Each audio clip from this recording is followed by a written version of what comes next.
Hello दोस्तों, कैसे हैं आप लोग। और आज हम लोग बहुत शानदार तरीके से केदारनाथ के बारे में हम लोग 5 रोचक तथ्य को जानेंगे। मैं सुनील कुमार स्वागत। और हम लोग यहाँ पर एक से एक तथ्यों के बारे में जानते हैं कि आखिरकार कौन-कौन से मंदिर के क्या-क्या प्राचीन काल में उनके हिस्ट्री रहे हैं। तो हम लोग उन सारी चीज़ों को एक बार यहाँ पर जानने की कोशिश करते हैं। तो आज हम लोग केदारनाथ के बारे में जानेंगे और उसके 5 रोचक तथ्य के बारे में सीखेंगे। और एक तरीके से क्योंकि एज अ हिंदू सिटीजन हम लोगों को ये चीज़ पता होना चाहिए केदारनाथ के बारे में। और मैं ये भी बताऊंगा लास्ट में कि केदारनाथ का कपाट कब खुलने वाला है 2024 में। और उसी के तहत हम लोग लास्ट वीडियो को एंड करेंगे। ठीक है, तो चलिए स्टार्ट करते हैं और पहले जानकारी लेते हैं कि आखिरकार केदारनाथ जी कहाँ पर स्थित हैं। तो केदारनाथ का जो मंदिर है बहुत प्रसिद्ध मंदिर है जो उत्तराखंड के रुद्रप्रयाग जिले में स्थित है। कहाँ पर स्थित है? रुद्रप्रयाग।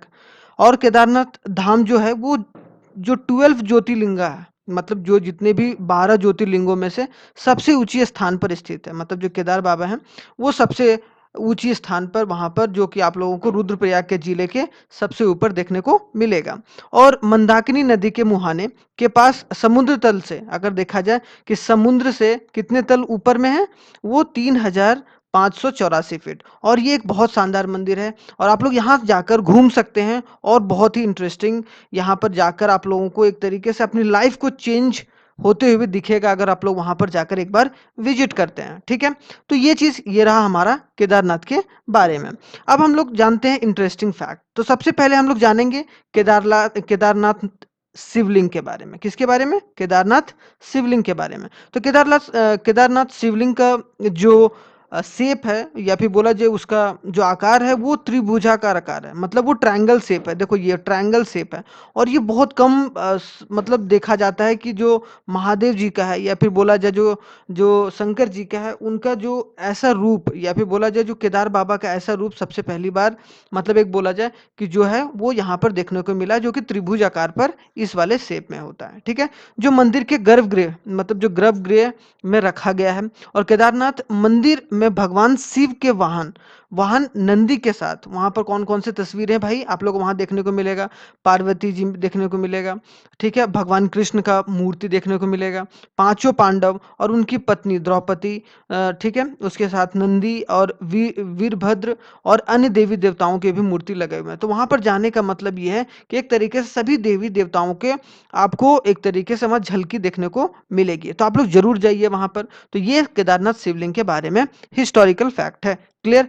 अब आते हैं जो दूसरा फैक्ट है वो क्या है। तो 6 महीने में, जैसा कि ये ठंडी के समय में 6 महीने के लिए ओंकारेश्वर मंदिर, क्या, ओंकारेश्वर मंदिर जो है वो ऊखी मठ में है। ठीक है, वो 6 महीने के लिए केदारनाथ का पूजा जो होता है वो ऊखी मठ में किया जाता है। क्यों? क्योंकि 6 महीने के लिए क्या बंद रहता है।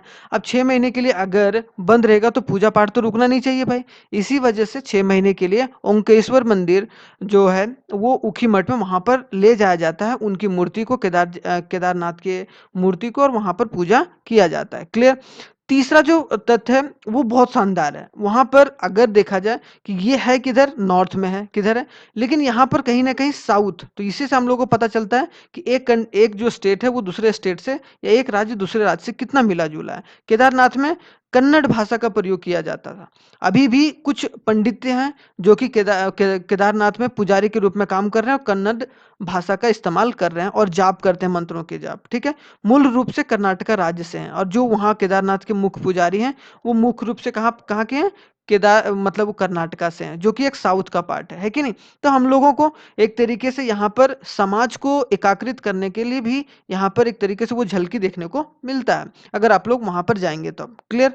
उसके बाद आते हैं चौथे फैक्ट पर। चौथा फैक्ट क्या है भाई? आखिरकार केदारनाथ का मैनेजमेंट कौन संभालता है?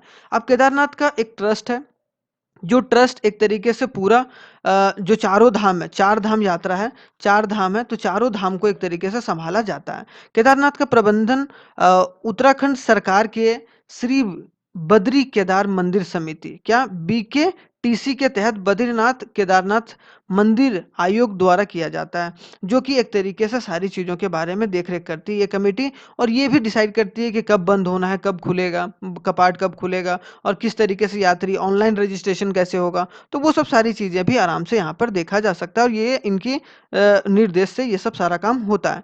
आखिर देखा जाए तो केदारनाथ मंदिर की ऊँचाई कितनी है भाई? ठीक है? मंदिर के बारे में मतलब ये जो मंदिर है उसकी ऊँचाई कितनी है?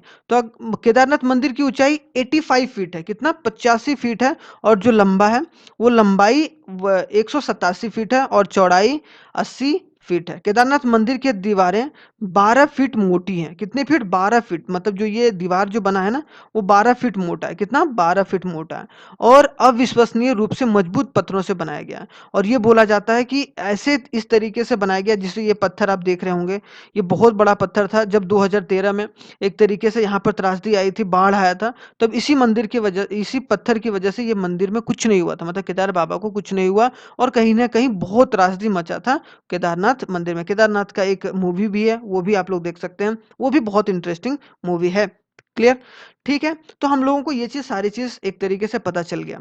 अब हम लोग द जानते हैं कि आखिरकार 2024 में कब कपाट खुलने वाला है। तो 10 मई को जो है वो कपाट खुलने वाला है।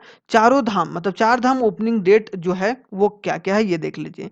यमुनोत्री 10 मई 2024 को 7 एएम में खुल जाएगा। तो अगर आप लोग प्लान बना रहे हैं तो आप लोग उसी के तहत ऑनलाइन रजिस्ट्रेशन करा लीजिएगा।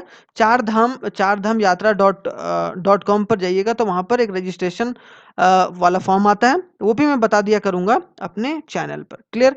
गंगोत्री जो टेम्पल है वो 10 मई को 2024 में खुलेगा, ठीक है? और ये दोनों करीबन-करीबन 7 बजे ही खुलेगा, ठीक है? केदारनाथ 10 मई 7 एएम और बद्रीनाथ जो टेम्पल है वो 12 मई को खुलेगा, जो कि 6 बजे खुलेगी, ठीक है? तो ये 4 धाम यात्रा का पूरा डेट है, तो आप लोग अगर 4 धाम यात्रा शुरू करने वाले हैं, तो 1 महीने से कम समय बचा हुआ है, तो आप लोग जाकर रजिस्ट्रेशन करा के घूमने जा सकते हैं और वहाँ जाने के बाद एक अलग ही सुकून मिलता है। क्योंकि मैं वहाँ गया हूँ, तो मेरे को एक तरीके से वहाँ पर एक तरीके से अलग सुकून मिलता है, तो वो सुकून आप लोग भी ले सकते हैं, ठीक है? चलिए चारों धाम से रिलेटेड या और भी प्रसिद्ध मंदिर के बारे में मैं डिटेल एनालिसिस लाता रहूँगा। तो देखने के लिए थैंक यू वेरी मच और इसी तरीके से हमारा चैनल जो है वो सब्सक्राइब करते रहिए और आगे भी फ़ॉलो अप देते रहिए। धन्यवाद। Thank you very much.